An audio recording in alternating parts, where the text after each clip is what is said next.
السلام علیکم ورحمۃ اللہ وبرکاتہ۔ ایک میرا سوال یہ ہے کہ جو لوگ مزاروں پہ جاتے ہیں اور یہ فاتحہ وغیرہ کا جو معاملہ ہے اور تاجے وغیرہ کا جو معاملہ ہے، یہ کیسا ہے؟ یہ سعودی عرب سے سوال کر رہے ہیں۔ ان کا پوچھنا ہے کہ یہ جو فاتحہ کرتے ہیں، مزار پہ جاتے ہیں، تعزیہ وغیرہ، کیا یہ سب غلط ہے؟ تو ہو سکتا ہے وہاں پہ آپ کو یہ بتایا گیا ہو یا آپ نے سنا ہو یہ ساری چیزیں غلط ہیں۔ تو میرے بھائی یہ بالکل صحیح سنا ہے آپ نے اور صحیح بتایا گیا آپ کو کہ یہ تعزیہ اور یہ قبر پہ جانا اور پھر یہ فاتحہ، یہ ساری چیزیں غلط ہیں، کیونکہ یہ سب عبادات کے قبیل سے ہیں۔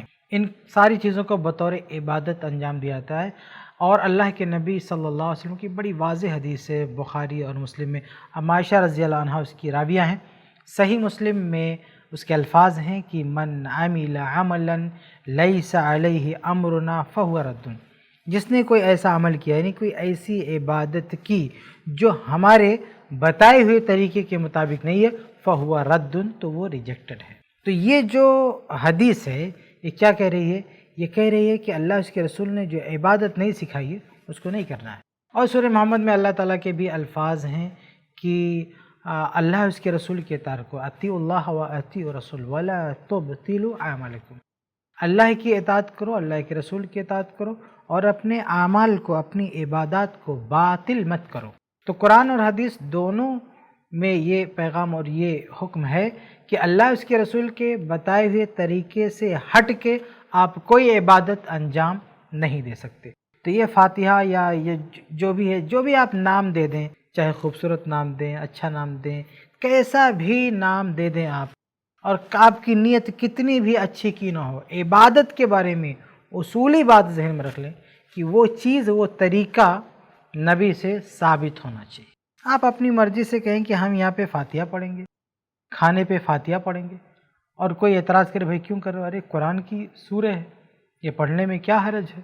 ایسے نہیں ہوتا ہے۔ اللہ اس کے رسول صلی اللہ علیہ وسلم نے یہاں پہ آپ کو بتایا کہ یہ فاتحہ یہاں پہ قرآن پہ پڑھنا ہے، بسم اللہ کہہ کے کھانا چاہیے، اللہ کے نبی صلی اللہ علیہ وسلم کا حکم ہے۔ بتائیے اسے کون انکار کرتا ہے؟ تو اگر کھانے پہ سورہ فاتحہ بھی پڑھنا چاہیے تو کیا نبی بتانا بھول گئے؟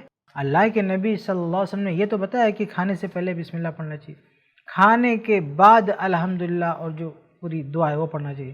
تو کھانے سے پہلے کیا کرنا چاہیے وہ بتایا نبی نے، کھانے کے بعد کیا کرنا چاہیے وہ بتایا اللہ کے نبی صلی اللہ علیہ وسلم نے۔ یہ ساری کھانے کے جو آداب ہے سب بتایا اللہ کے نبی صلی اللہ علیہ وسلم نے، اور یہ بتانا بھول گئے کہ فاتحہ پڑھنا چاہیے۔ آپ بتا رہے ہیں یا آپ کو کس نے بتایا؟ یعنی اللہ کے نبی کھانے کی ابتدا اور کھانے کی انتہا دونوں کی طریقہ بتا دیا، اور یہ چھوڑ دیا کہ فاتحہ بھی پڑھنا، یہ چھوڑ گیا، اللہ کے نبی صلی اللہ علیہ وسلم بھول گئے، چھوڑ دیا، جبکہ صحیح مسلم ہی کی روایت ہے کہ ہر نبی پر یہ واجب ہوتا ہے کہ وہ اپنی امت کو بتا دے جو کچھ ان کے بارے میں بہتر جانتا ہے۔ تو نبی سے کوئی چیز مس نہیں ہو سکتی، اللہ کے نبی صلی اللہ علیہ وسلم کوئی چیز چھوڑ نہیں سکتے ہیں عبادت کے معاملے میں۔ تو یہ جو عبادت کے طریقے ہم نے ایجاد کر رکھے ہیں اپنے من سے، اپنے طور و طریقے سے، یہ غلط ہیں، اس کی کوئی بھی گنجائش نہیں۔ صرف فاتحہ کا مسئلہ نہیں، کوئی بھی مسئلہ ہو ہم اپنی طرف سے کوئی عبادت ایجاد نہیں کر سکتے۔